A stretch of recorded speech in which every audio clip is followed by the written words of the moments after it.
Hello, everyone. We are here to talk about Live Aid, which was an event that took place July 13th, 1985.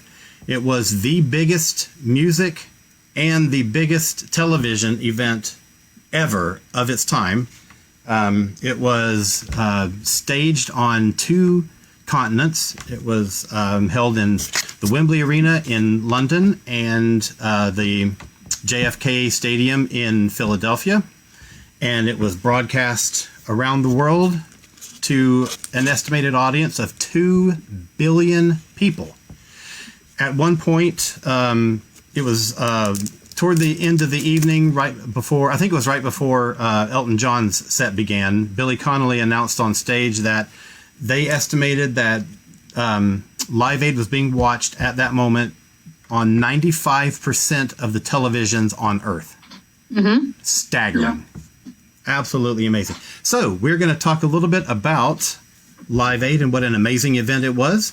And I've got a couple of guests with me, and I would like you guys to introduce yourselves and say hello to our small but growing audience. I guess I'll go first. Why don't you? Lizbeth Dison. I am a PR person. I have a small boutique agency, Shiny Ink, and we are the publisher of Our Town DeKalb, which is a magazine serving Northeast DeKalb, basically the Tucker, Smoke Rise, Embry Hills, and North Lake area. Awesome. Rob, who are you?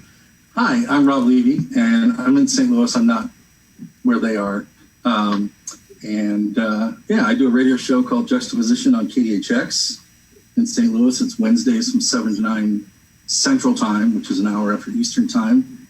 And it's going to be 25 next month. So. Wow. Wow. Yeah. Impressive. Well, community radio, you can do that. Okay, so just for a very quick setting the stage, Live Aid came about because Bob Geldof, who was at this point in 1984 kind of a fading rock star, he was the leader of the Boomtown Rats. The Boomtown Rats really weren't doing a whole lot at that point. They were kind of like, waning in their career.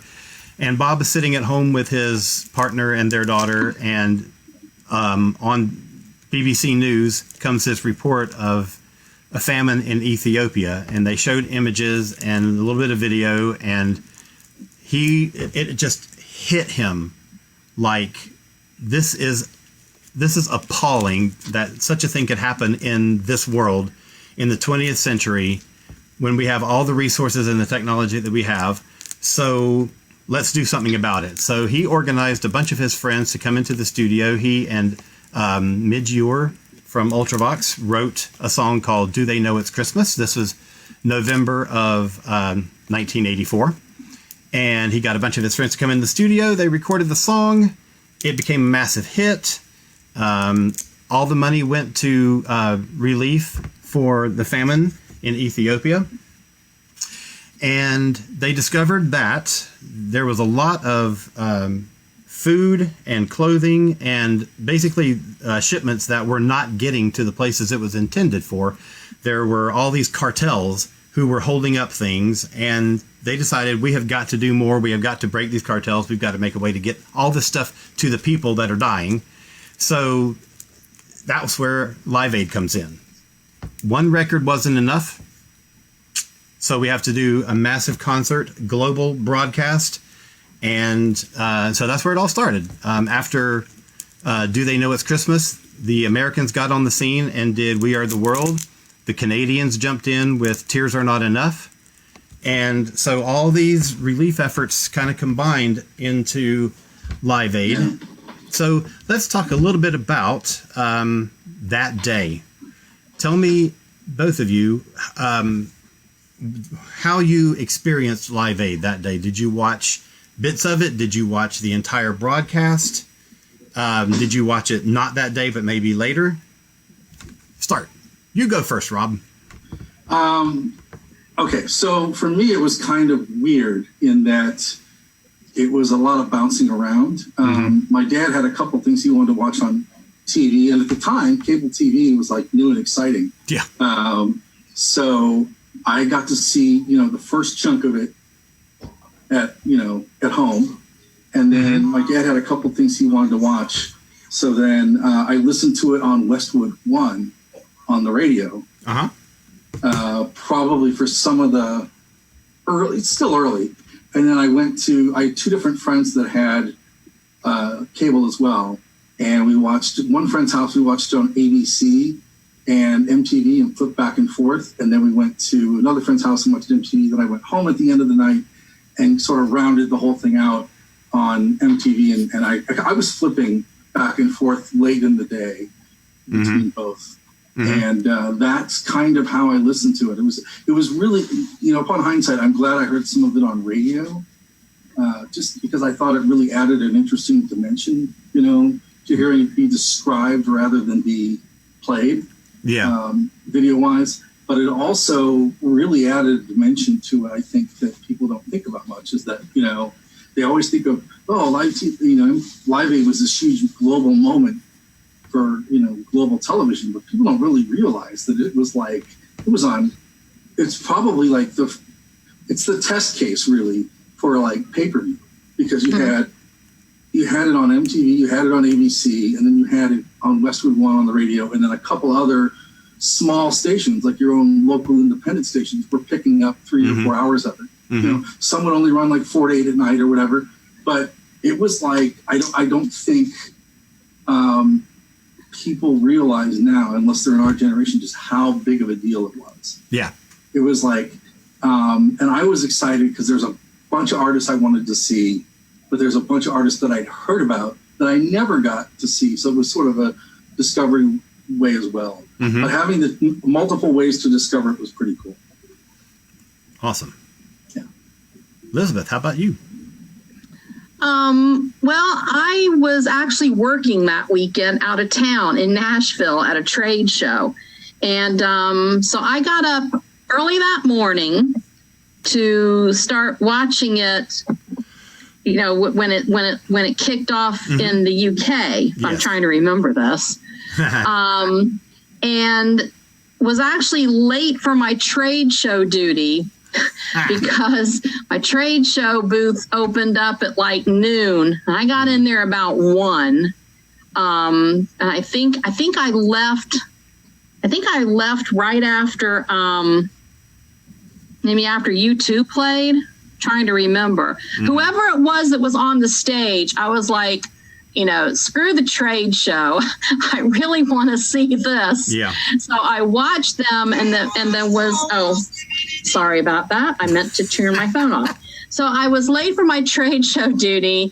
And I went and did the trade show, which ended about 5:30 or 6, and then immediately went back to the room and tried to catch the end. So there was like a huge middle part of like a lot of people that I wanted to see. Yeah. That I only got to see. Like there were some news shows and things that played excerpts, like after the show. Yeah.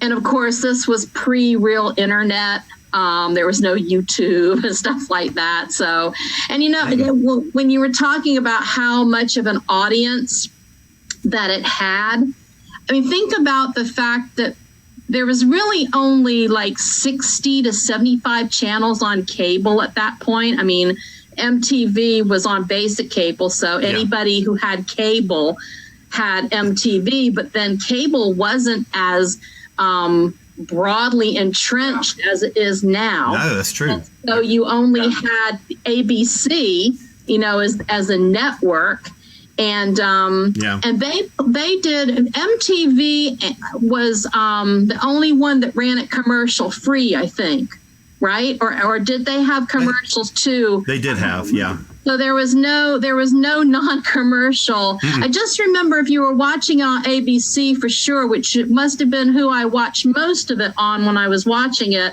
I remember that they kept cutting away for commercials, and I was and then they would come back and they would say, we just missed these people playing, and I was like, crap. So I had to watch like a Mountain Dew commercial, or, well, I guess it was a Pepsi commercial, because Pepsi was like a big sponsor, I think, for the broadcast. More than likely. So you had to watch so many commercials, and then they would come back, and you would go down the list and go, crap, I missed this and this and this. Right.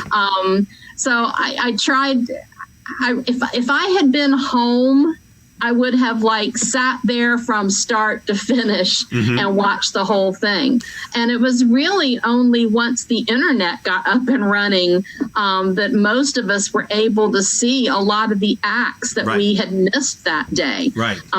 So thank goodness, for archives photos. But I remember that there wasn't a rebroadcast because Geldof had said that they weren't going to allow a rebroadcast. They weren't supposed to record it at all. They were supposed to broadcast it live and not keep footage of it at all. Which, of course, both the BBC and MTV did not obey. They were like, "Screw that! We're gonna record this." I mean, and thank goodness that they did. I mean, because 10 or 20 years later, the DVD set come out. Finally, I had been waiting for a DVD set of Live Aid forever, and had this stuff not been kept, then we would never have gotten any of this stuff that happened afterward.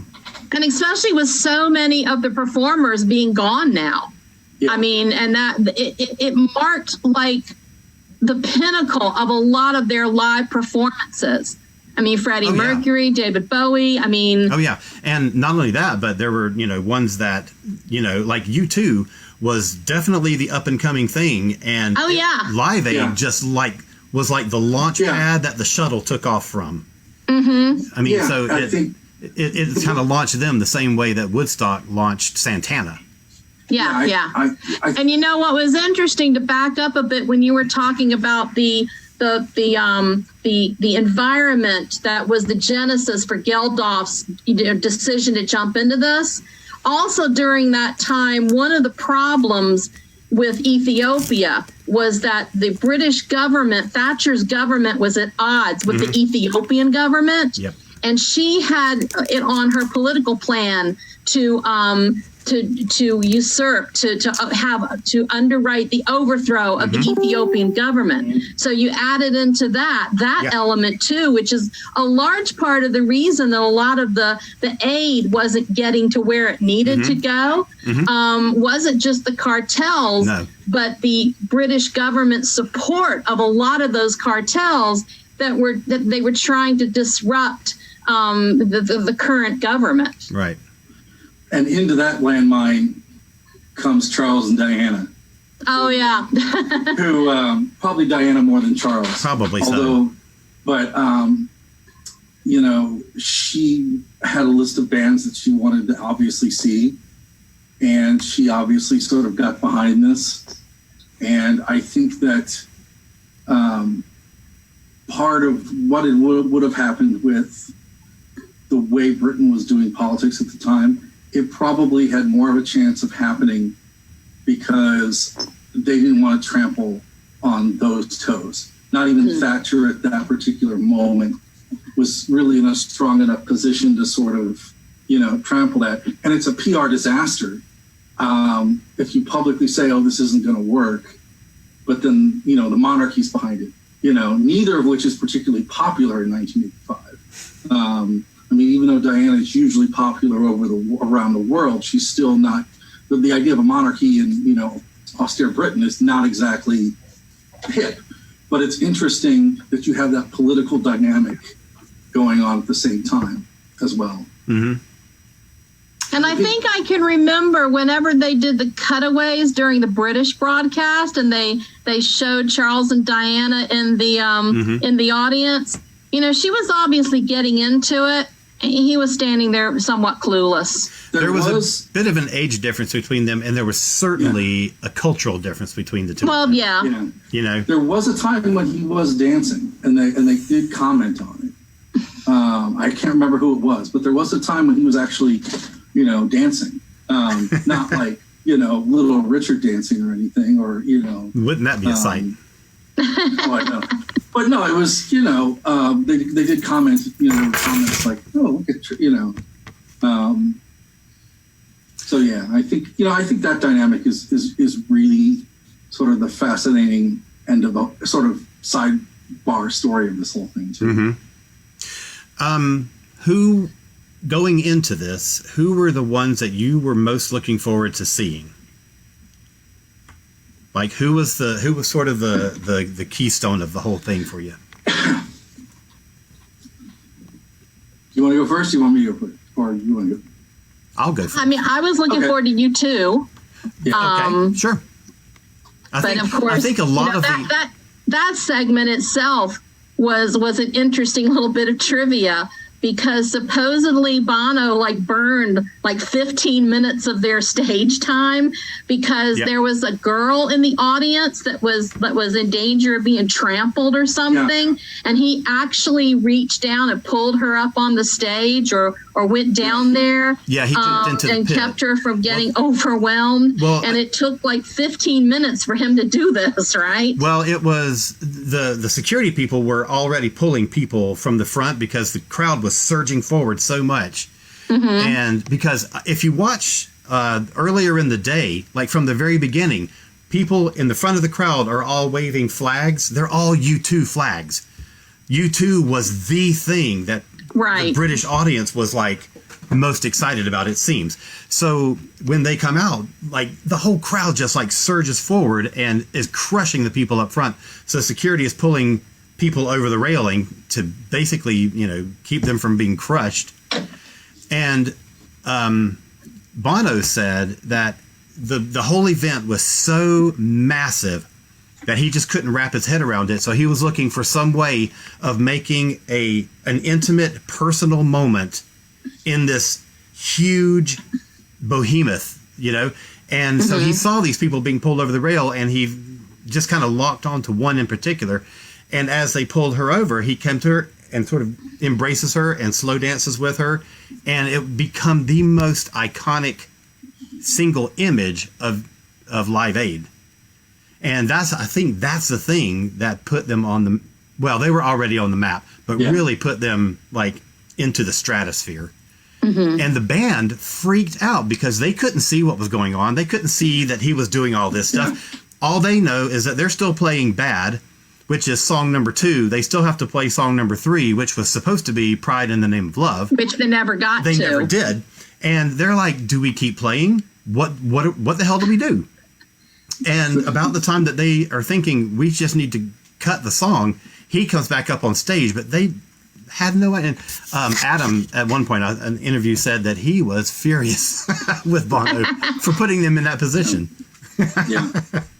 But that was the beauty. There were so many, if you watch the documentaries, because so much was happening so fast, it was hard to digest it when you were watching it. Oh, yeah, definitely. If you watch the documentaries and the after comments and stuff, there were so many intimate little interesting moments that on their own were kind of trivial. Yeah. But it's really what made it the event that it was.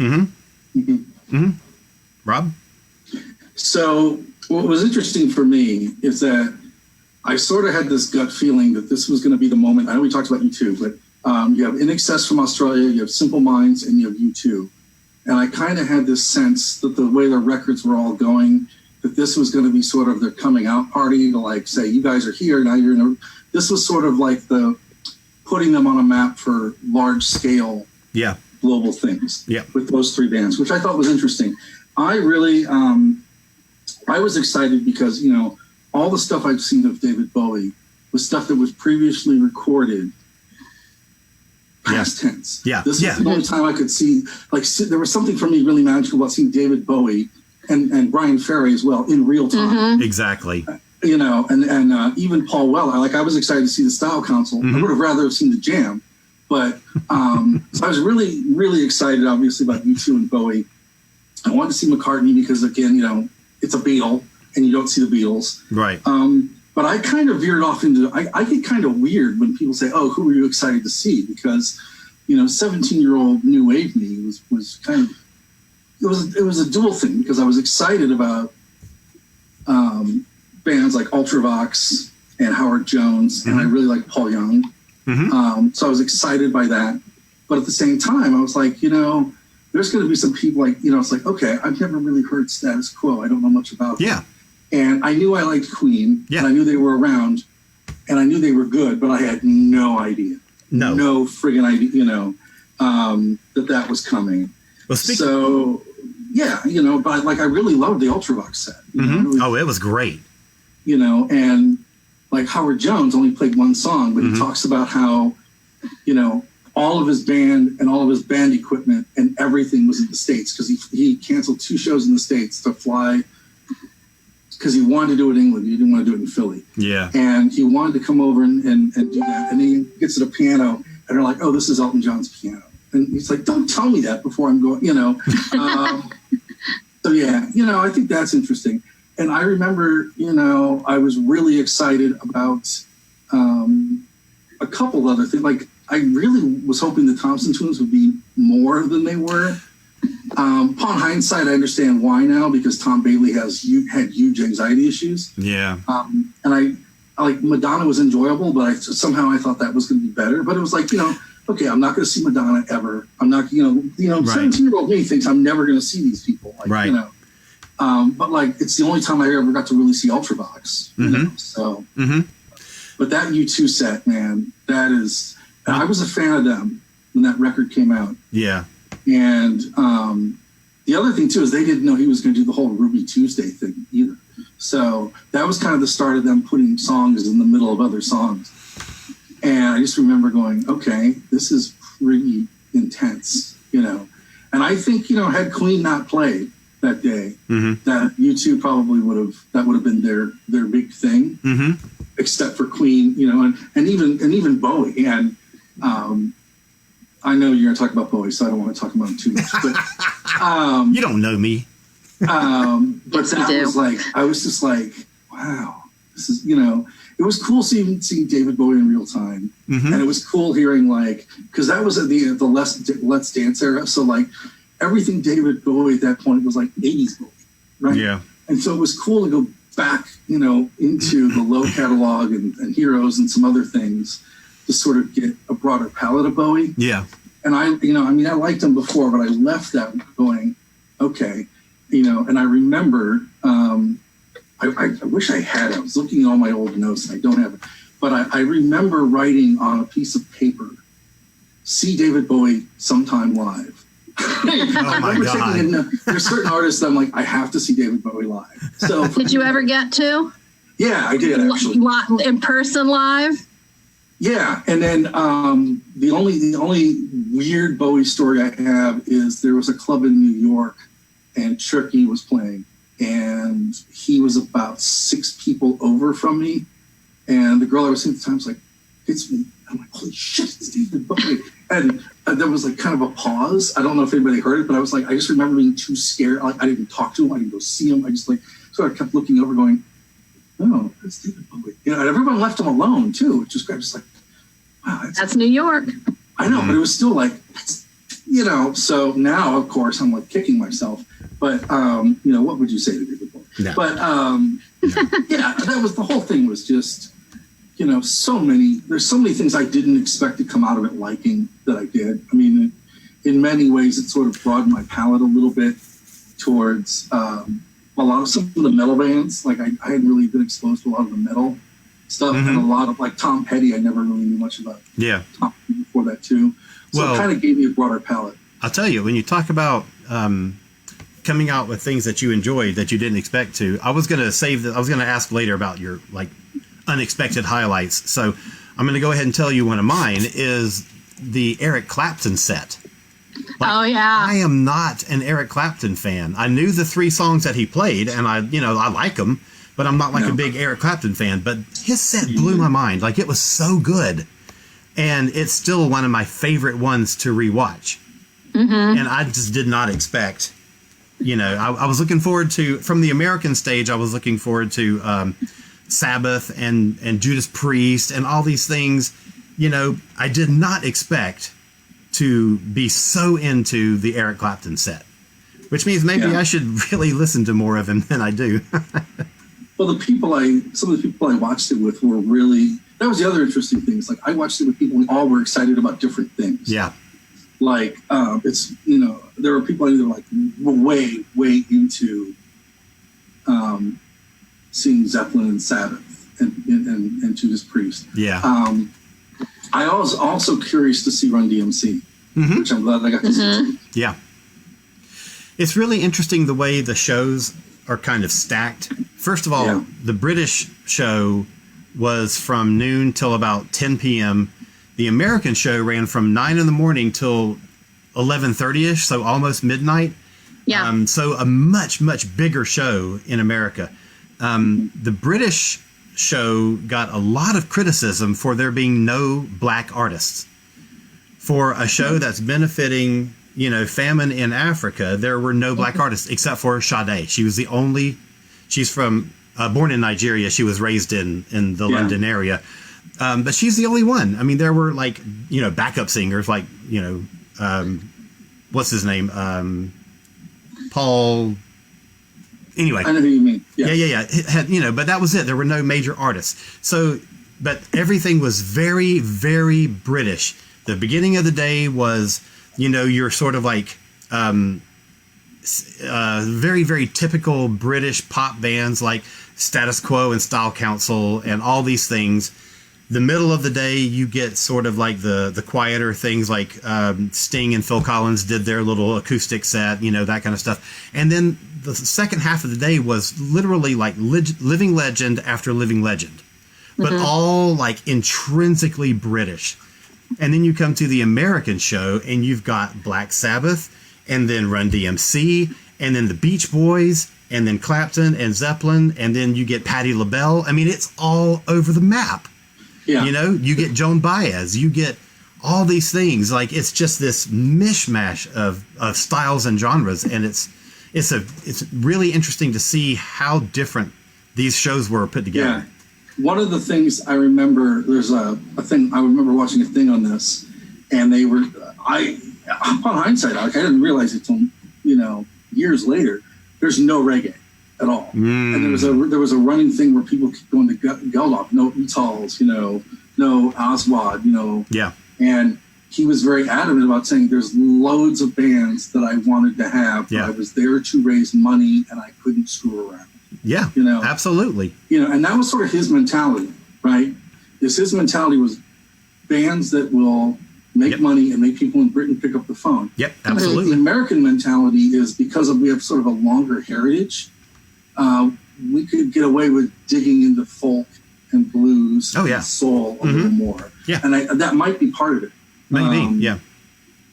But Rob made it a point earlier about how it really was viewed as a coming out party for a lot of acts. That was really that they were on the cusp, and this kind of pushed them over into the stratosphere. Think about the number of acts that since then we have learned were invited to participate, but did not. Yeah. And, the regrets that they've expressed as to why. I mean, Bruce Springsteen, nixed on an invitation. I think he had something, though. I think there was something, some reason why he couldn't, and I can't remember what it was. But the Talking Heads, Van Halen, Billy Joel. Billy Joel, in an interview, says he regretted it, but there was something about that he couldn't get his backing band to perform with him because they had conflicts or something, and he didn't want to be on the stage by himself. At least I'm remembering like a vague memory of an interview. But you think about how many acts didn't participate and are still kicking themselves today. Well, and there were, Geldof was not the most popular artist at the time. He was basically a dick.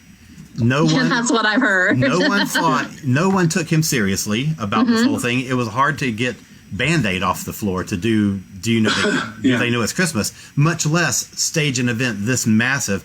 And there were a lot of bands that didn't participate because they thought this is just some wanker who's doing this for glory and looking for his last where the money's going to go.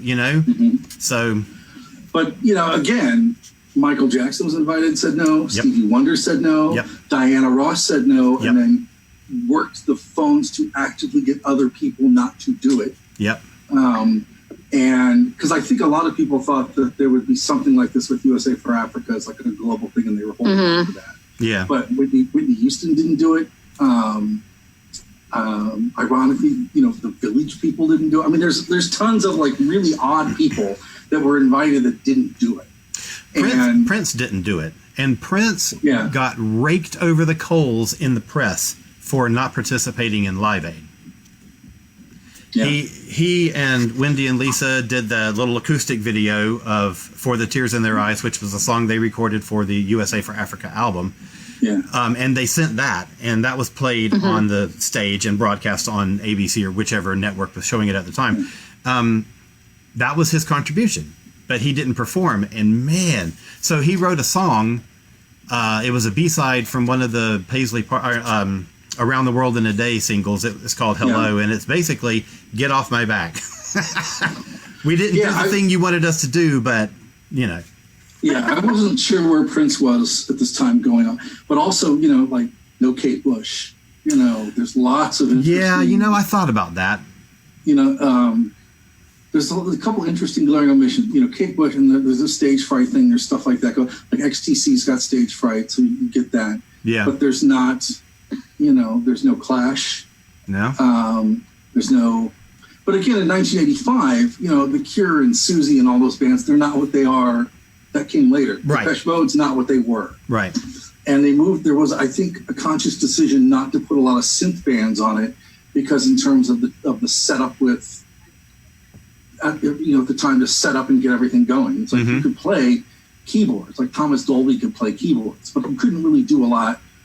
For Depeche Mode, it doesn't really work because the transition from going like from Depeche Mode to like The Who, or something that was just so sloppy that this way everybody needs drums, everybody needs guitars, everyone needs a bass. It's a lot leaner, the NASA model, leaner, faster. So I think that's part of the reason. Yeah. Going back to a previous question, I just wanted to interject because, why not? That the thing that I was most looking forward to was, no surprise, Bowie. But Bowie was like sort of new for me at the time, as far as being like a super Bowie fan. I'd known Bowie since '75 when Fame was on the radio.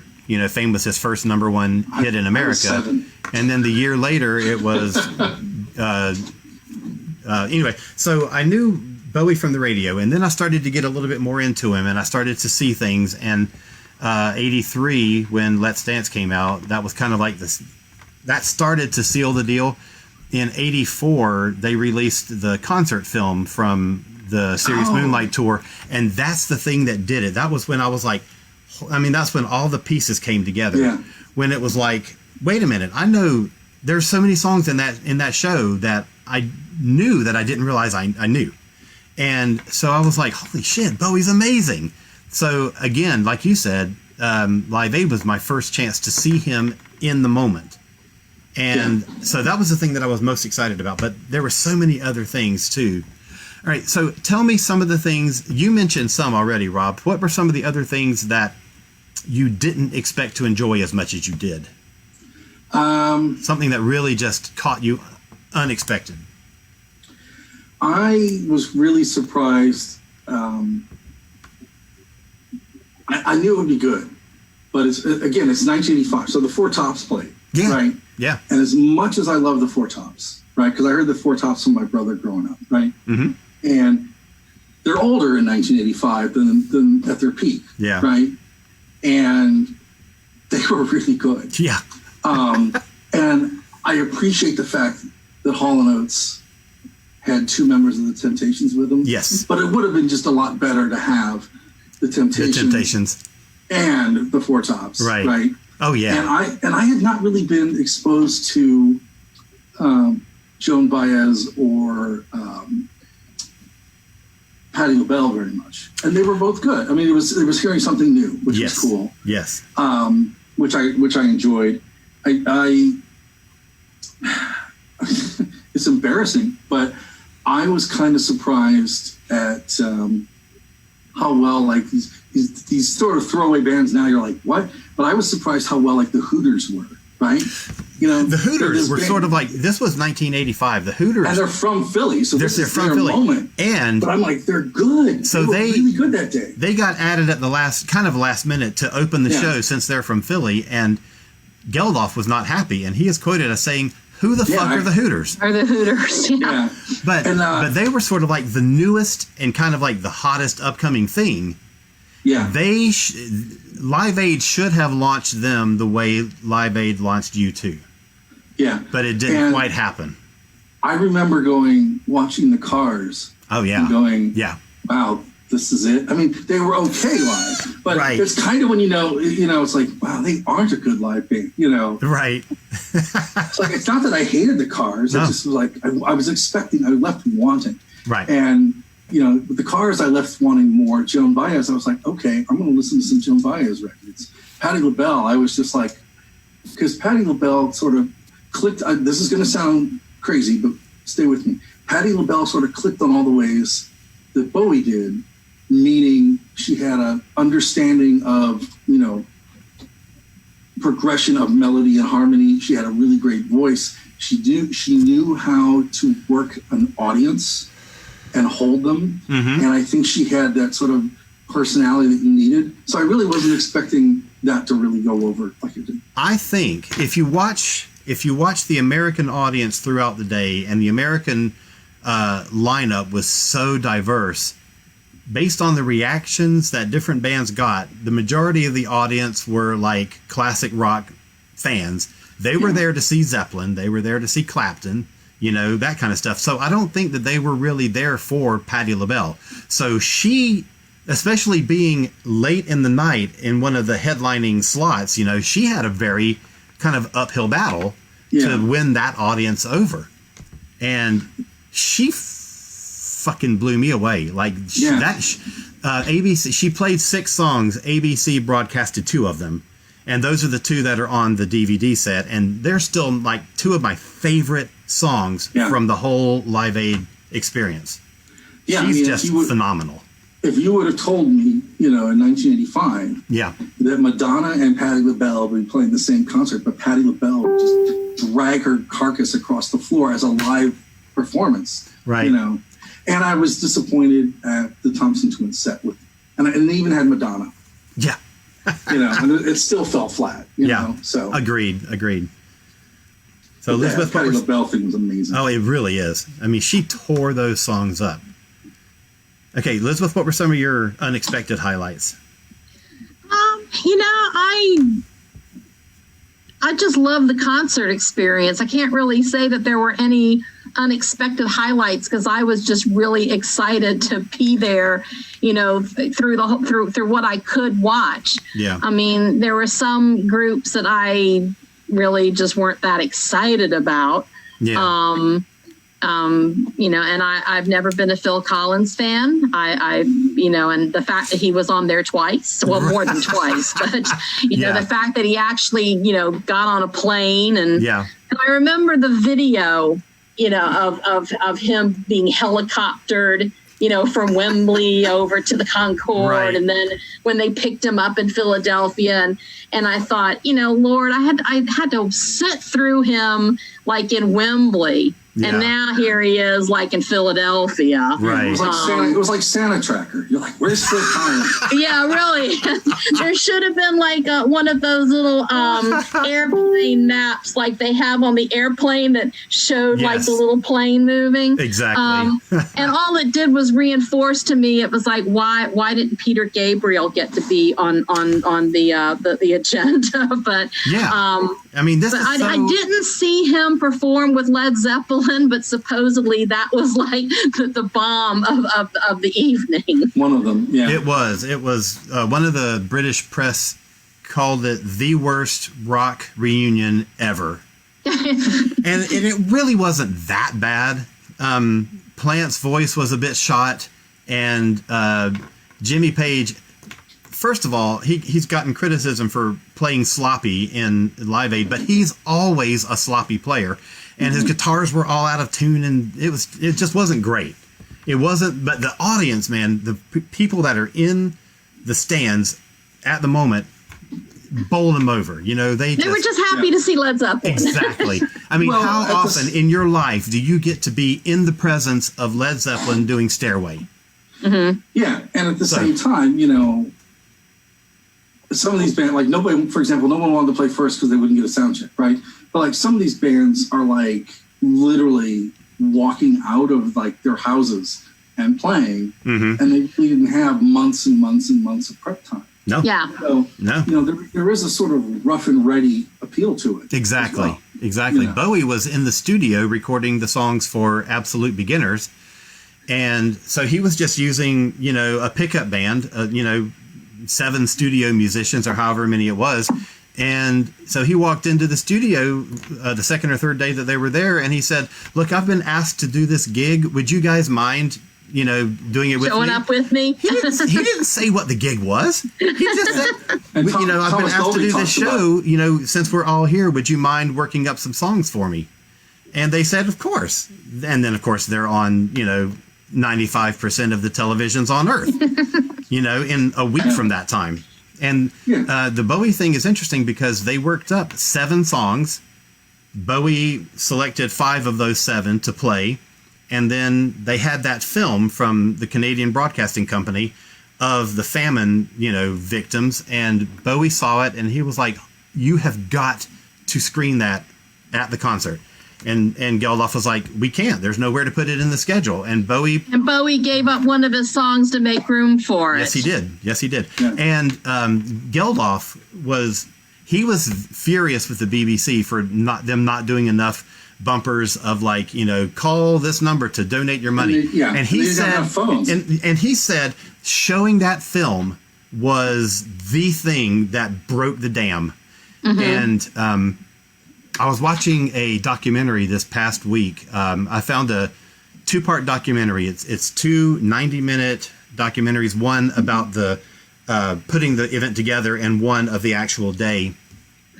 And it was the first time I saw the concert and I saw that CBC film. This was the first time I saw the camera focused on the audience in Wembley Stadium watching that CBC film.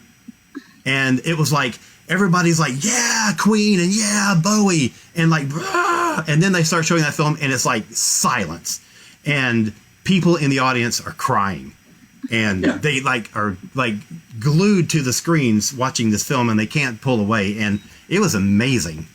So, and the other thing too is like I remember the BBC didn't have enough phone banks, and he was completely, you know. The whole thing was really fly by night, but I sort of remember, you know, seeing the video. I've seen it more upon hindsight. Yeah. But I remember sort of at the time going, thinking, you know, what I heard about Bowie, sort of knowing about the moment of like when to slow down, when to sort of, he was really good at understanding momentum and music, and something like when to be quiet, when to be loud, when to step away, when to not step away. And that was like pretty amazing because I don't think people after our generation really understand that like commercially Bowie was like at his peak as a global audience. Yeah. Yeah. So that's a huge risk for him to do that. You know? So yeah. And then I can't remember who, and I picked this up from a documentary somewhere, but there was one of the performers that made a comment about, and it must have been an American person. Excuse my cat, she's playing with something over here making noise. It must have been an American performer that made a comment about it's too bad that instead of sending money overseas, that we should help the American farmers. That was Dylan. Do you remember who that was? It was Dylan. It was Bob Dylan. And he said and he on got stage. a lot of crap about that, but that was the incentive that like a year later made people, Willie Nelson and him and some other people put Farm Aid together. Exactly. Which I guess is still going on, right? Don't they still do Farm Aid every year? I meant to look up that before we came on tonight because I'm I don't remember if it still is or not. It ran for years. I don't know if it still is, though.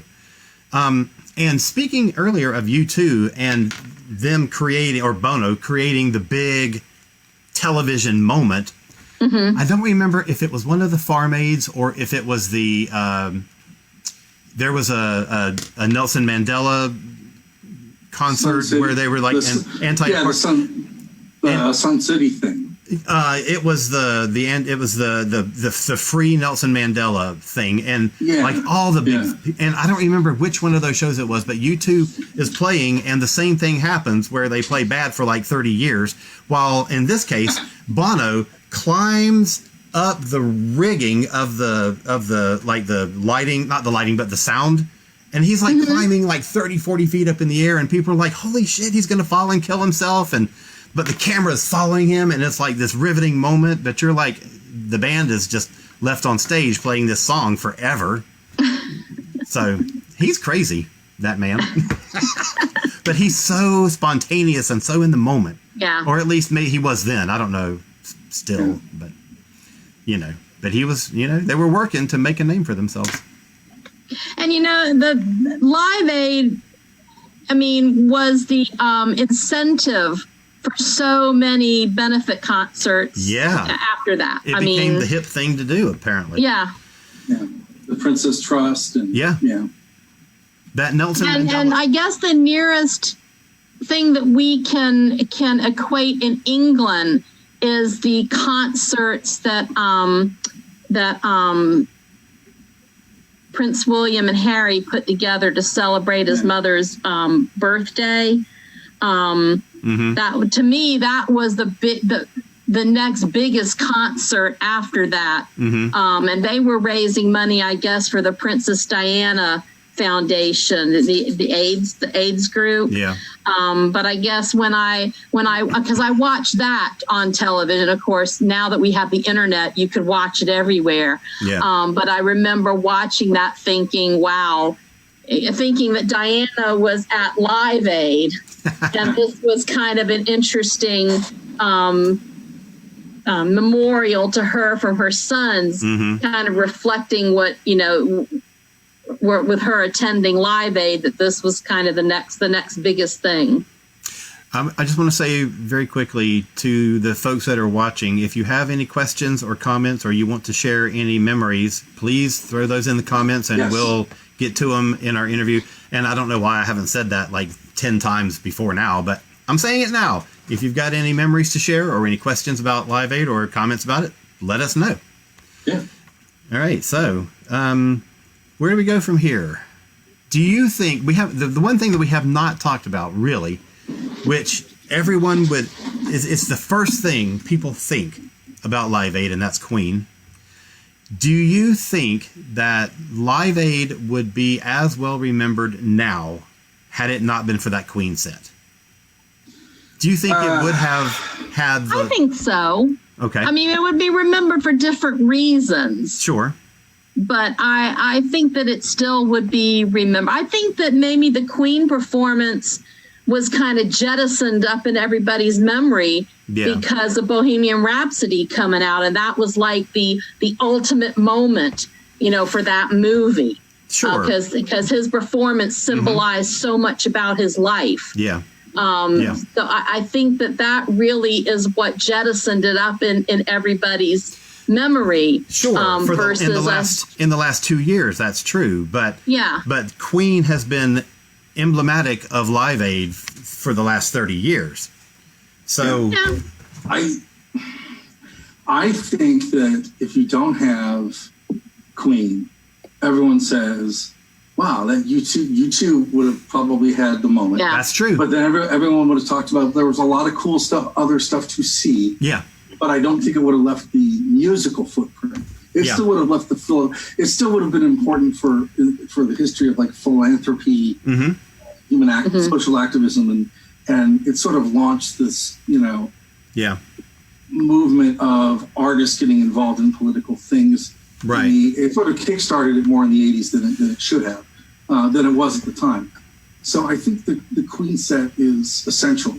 I know everyone loves Bohemian Rhapsody. Don't get me wrong, but Radio Gaga was amazing. Yeah. Oh yeah. Because it's like, as a single, it is not, I'm like, it is a really dumb single. That you're like, True. I mean, when you think about it, the lexicon of them is like Radio Gaga, Radio, Right. you know, but at the same time, like literally everybody, you know, and then,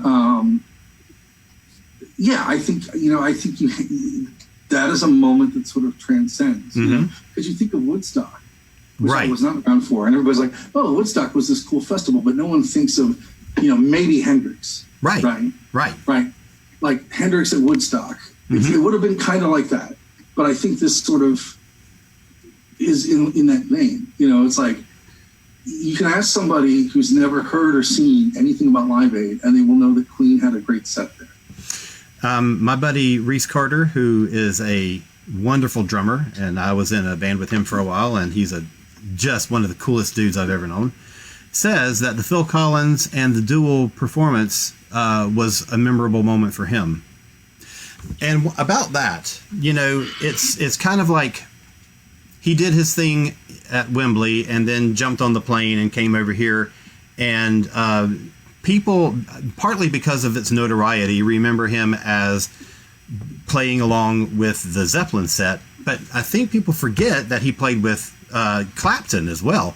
So he came over, he did the Clapton gig, then he did his 2 little solo piano songs while they reset the stage or whatever, and then he jumps in with Zeppelin as well. And he did that because they thought it would be a cool stunt to have somebody play on both stages, and he wanted to make the most out of the trip. He's like, well, I don't want to go over there and just sing the same 2 songs that I just sang in London. I want to go over and do something significant. So he asked Clapton and Zeppelin if he could sit in with them, which is kind of a bad thing because Zeppelin made him the scapegoat for their set being so crappy. But he also performed with Sting too. Well, in London, yeah. Yeah, because they did that really horrible version of Every Breath You Take. It wasn't terrible. It was not. It was not. Just like Zeppelin said. It's the wrong song. It's the wrong song for them to both do together. Yeah. Because I think that it's so identified with the Police. I think you do a lesser Police song. Right. But I get it. Right. I get it. Okay. Yeah, there was somewhere else that I was going to go after that. I forgot. Anyway. Okay. Go ahead. I am fascinated with sort of the little side tales of Live Aid, like because of where Wembley was. A lot of the artists, like Elton John, flew from his house in a helicopter, right? And the closest place to land to Wembley Stadium was this cricket field. Yeah, the cricket match. Yes. And they wouldn't stop. No. Which is part of the reason it started so late, because they thought this would be over by noon, right? Nothing stops cricket. So they're playing cricket, and then, Bono's landing. Oh, they stop. They pull the wickets out. They get up the field. Helicopter lands. Somebody gets up. So they have this coming and going thing going on at this cricket match. It's just so bizarrely strange. I mean, that shows really is. Sort of the, that, and some people were coming, I think, by boat, down the Thames. I've heard, that's one of the things I heard, that 2 or 3 people came down by boat, and I think some of that is just because they could. But everyone wanted to avoid the London traffic. Oh, of course, of course. So this thing, and I totally get having the helicopter, but the whole thing with the British are so reserved that they don't want to stop a cricket match, right? To do this, right? I love that. I just think that's one of my sort of favorite side stories of Live Aid. Speaking of, you said that you have a good Howard Jones story about Bowie. Oh, so Howard Jones was on my radio show a couple of years ago, right? First of all, nicest guy in the world. I'll bet. And he only played one song. One song. And he's like, I wish I could have had my band. I wish I had more time. But just being able to do the one song, he really wanted to be involved in Do They Know It's Christmas? And he's like, I didn't make an effort enough to get involved with that, but it was really important to him. Wow. Right? Yeah. So he did this one song. And so because he does this one song, he's in a room afterwards with a piano. And so he's like playing his piano and he's working on stuff. And he ended up being one of a couple different musicians that would help other people sort of, he'd play if they needed to warm up their voice or whatever. He was sort of around. And he tells a story that Bowie comes in and he's like, I'm going to be singing soon. Can you play help me warm up my voice? Can you play something and just, and he's like, and Jagger's here, so I've got to up the game. Jagger and Freddie are here. I've got to up the game. So he's playing, a couple things on piano, and he keeps waiting for David Bowie to tell him he doesn't like it or whatever. And he's like, that's very good. Very good. And then, he stops and goes, by the way, I told you how wonderful your record is. Oh. And he's like, wait, okay, first of all, David Bowie heard my record, done. Right. Second, he's like, I'm playing, keyboards and a piano for David Bowie while he's warming up for Levy. Mm-hmm. And Bowie, he's like, Bowie wasn't nervous, but Bowie was very aware that he had to be good. Yeah. Right. And because he threw a band together, the band's sort of getting there. He's very cognizant of not looking bad, right? As Bowie was, ever the perfectionist. So Bowie's worried about, there's this whole thing with Jagger. There's a bunch of other stuff going on. I got to sound good, right? And then later, Jagger comes in, totally separate. He's like, so David Bowie's here. My voice has to sound very good, because Bowie's around, and we don't want it to be bad. And we did this video, and there's all this, And so he talked, he's sort of like, he got to see, Jagger sort of like, I'm worried about how I sing and how I sound, and Bowie. And he's like, I got to warm up Bowie and Jagger the same day. I'm done. Reese Carter also says that another one of his big memories that he thinks of before he thinks of the Queen thing is Power Station. Yeah, I can't remember. Yeah. Well, it's interesting because there's two things about this that are interesting. It's the last time that the full 5-piece of Duran Duran performed together for like 20-something years. Mm-hmm. And then there's Power Station. Mm-hmm. And it very much was sort of like, okay, what's going on with Duran Duran? Mm-hmm. It was kind of, that was kind of the subtext of like, what is this? Mm-hmm. And I just remember going, yeah, Tony Thompson's the real deal. Because I remember I always would hear about Power Station in interviews and things. And I came to like Duran Duran later. Yeah. As I got older, not necessarily then. Right. But I remember all these interviews. They were talking about, the best thing about our band is we got Tony Thompson on drum. Oh my God, this guy's amazing. This guy's amazing. This guy's mm-hmm. amazing. And he's pretty amazing. Yeah. So I remember that. Yeah. And I sort of remember, and that was sort of my introduction to Robert Palmer too, was Power Station. Oh yeah. I didn't really know much about Robert Palmer as a singer until Power Station. So it was interesting that they sort of pulled this, some of them pulled this sort of double duty. Mm-hmm. With that too, which I thought was interesting. Mm-hmm. And the interesting thing about Power Station, I think, more than Duran Duran, is that they are very much more connected. Power Station was to like American soul and black music than Duran Duran was. And I thought that was an interesting duality. It's interesting because I think Duran Duran came to that in the next few years. Certainly with Notorious. With that album. And the records with Nile. Mm-hmm. Yeah, exactly. But I think they always listen to a lot of it. Because there's a great Duran Duran documentary where they talk about they always listen to it. But I think that they weren't in a position where they could do that yet. They couldn't write their own rules. And I think people started to think with Power Station of members of Duran Duran as musicians rather than this prefab thing. Okay. Mm-hmm. Reese now comments that me with a haircut reminds him of Robert Palmer. It could be worse. Of course. Yeah. Maybe me without a haircut would remind him of Robert Plant. I don't know. Who still at his age has pretty good hair. Yeah, that's true. That is true. Yeah. And I'll tell you, go back and, now the guy is still hot and built, but you go back and look at 45 or whatever it is, years old, Roger Daltrey. Holy shit, that guy is a Greek god. Mm-hmm. He is a little Greek god. Because he's really in real life very small. Yeah, I remember when we saw The Who a couple of years ago, like, wow, he's really short. But I really wish that The Who set wasn't so plagued with technical issues too. Because I think that they could have also had a big moment.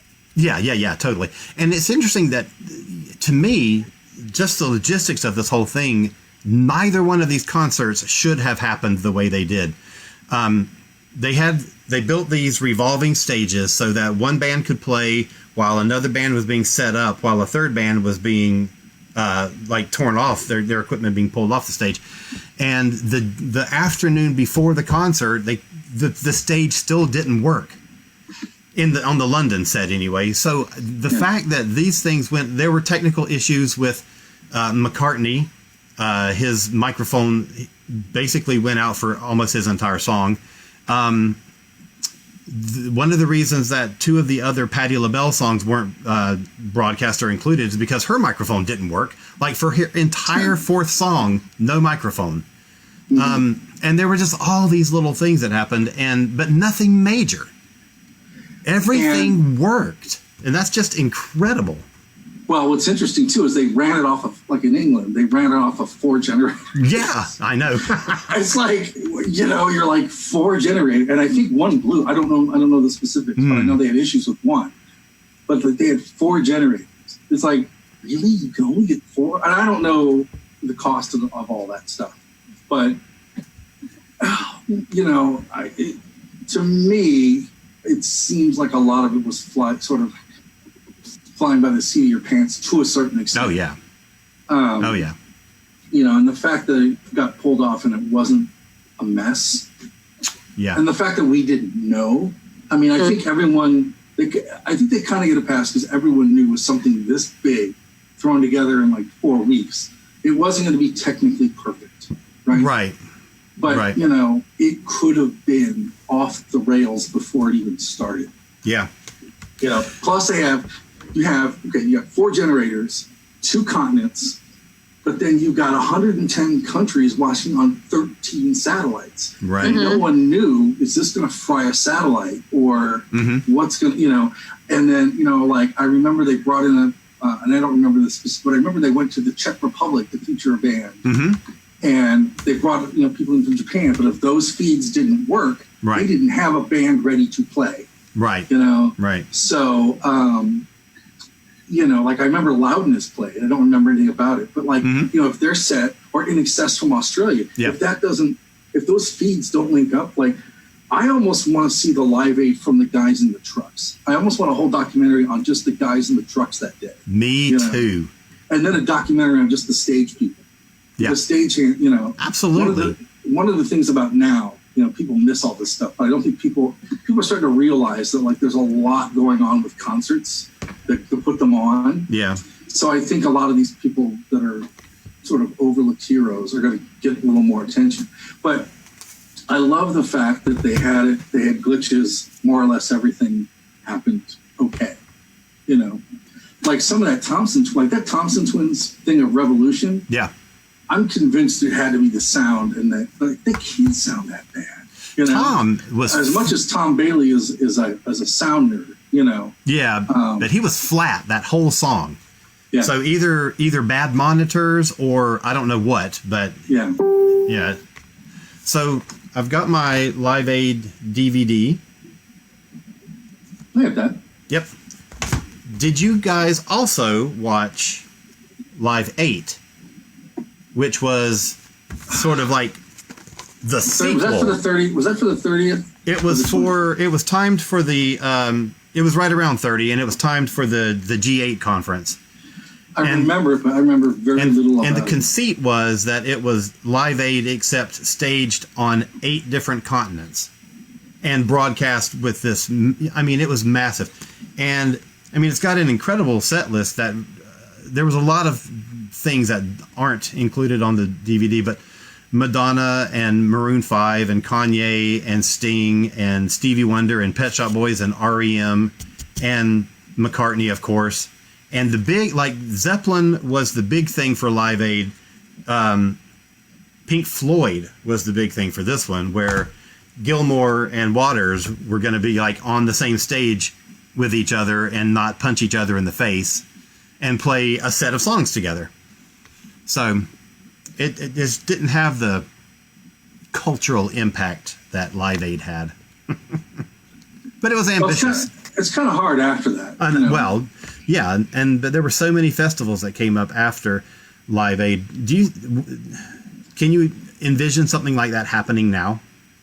I think the closest thing that we get to that, like, I think when we look at like Lollapalooza, like not the current one, but like when it toured, when they took touring Lollapalooza, something like that is kind of more closely related to this, I think, than some other stuff. Yeah, I agree. But I also think that you wouldn't have like Coachella. You would still have Reading and Glastonbury and stuff in England. Right. But the idea of bringing musical festivals to America, we had Woodstock, but then it kind of like really until Coachella, and you didn't really, it wasn't around much in the 80s. I don't remember a lot of these like huge music festival things. Right. And it wasn't really until a lot of the hip hop bands started to do it. Hip hop acts started to do it. And then it sort of just mushroomed into this thing. So I think, the blueprint of what worked and what didn't work at Live Aid became a thing. But now, how easy would Live Aid be to do now in the digital thing with digital monitors and computers? Right. Which is part of what makes it so beautiful. It's kind of like watching the Model T of global concerts. Yeah. Right. But so I think that part of it's kind of fascinating. All right. Well, do you have any closing thoughts or remarks? When was the last time you watched Live Aid or any part of it?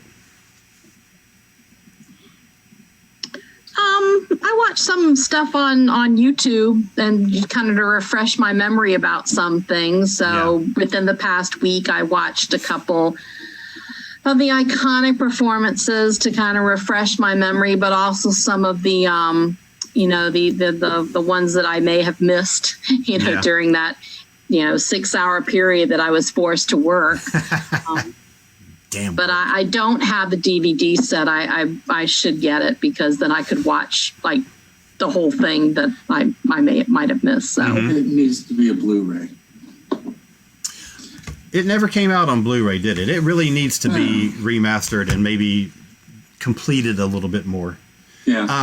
I remember I was at Barnes & Noble and when Live 8 was happening, and a girl came in and she was shopping for a Christmas present for her boyfriend. And she was debating between, a couple of different things or this.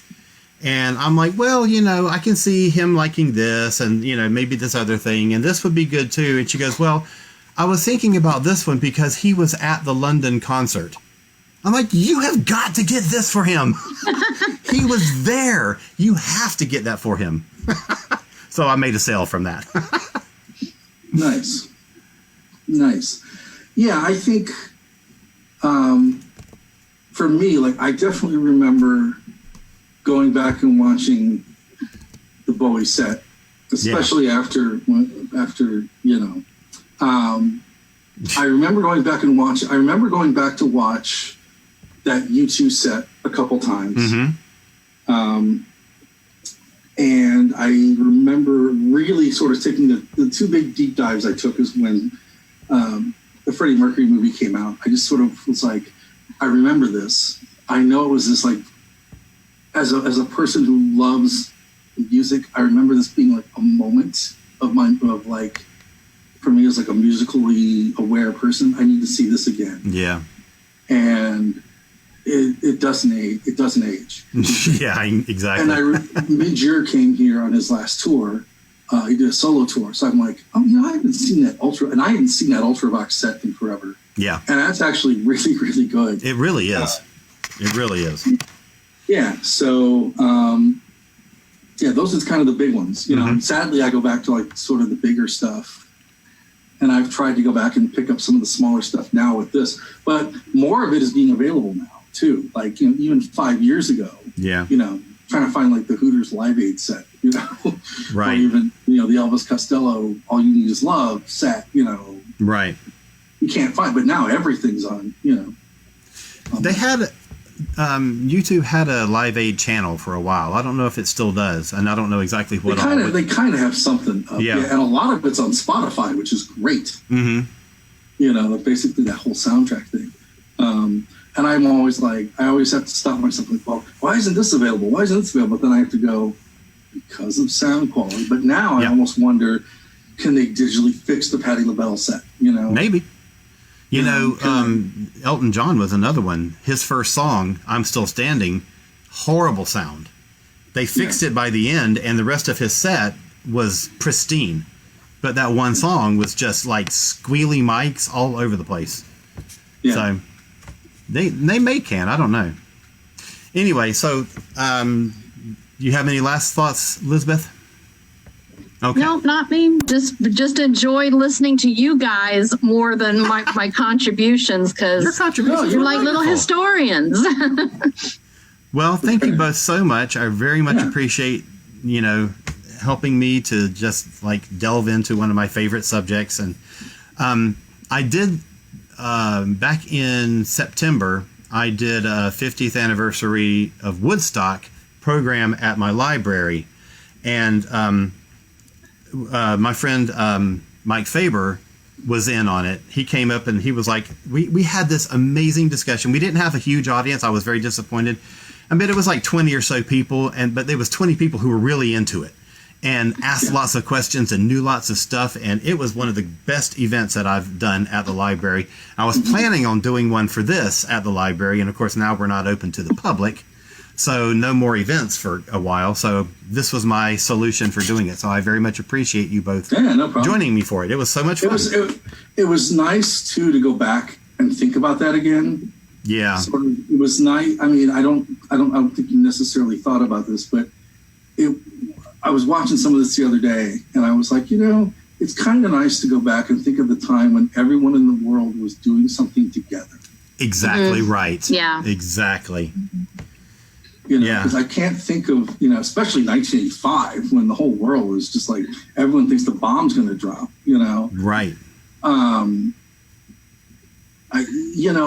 The fact that, now having that kind of like, for me, it was more like, oh, look, it wasn't like, oh, look, they're going to concerts, It was more like, this is really beautiful how everybody, because even when you watch just the MTV VJs do this, there was sort of this sense of awe and amazement, right? Alan, I know one of the things that drove me nuts, though, was watching Piscopo and Chevy Chase introduce bands. Oh, my God. Yeah, they picked some odd people to go on stage and introduce bands, like Jack Nicholson. I introduced Joan Baez, I think. He introduced a whole bunch of the first part of the day. Yeah. Bette Midler did some introductions. She introduced Mick Jagger, though. So almost you could get a tie-in with that, know? Yeah. And I learned recently, I was thinking about some of the Woodstock performers that were at Live Aid. You had Joan Baez and The Who and, a few other ones. Dylan, of course. And one of the big Woodstock bands was Jefferson Airplane. Starship, is a whole separate thing, but in 85 they were huge. They certainly could have done Live Aid, but I learned kind of recently that Grace Slick was there, and I learned like this past week that she did the onstage introduction for the Pretenders. That's it. Oh, wow. Yes. Anyway, so thank you both so much. I had a great time. I hope you did too. Yeah. Thank you for everybody who watched along, either all or part of it. Great shirt. Hope everyone has a great night. 35 years from now, we're going to do it again for Live Aid's 70th anniversary. Yay! You guys stay safe. So take care, y'all. Have a great night. Right. Thanks so much. You too. Bye.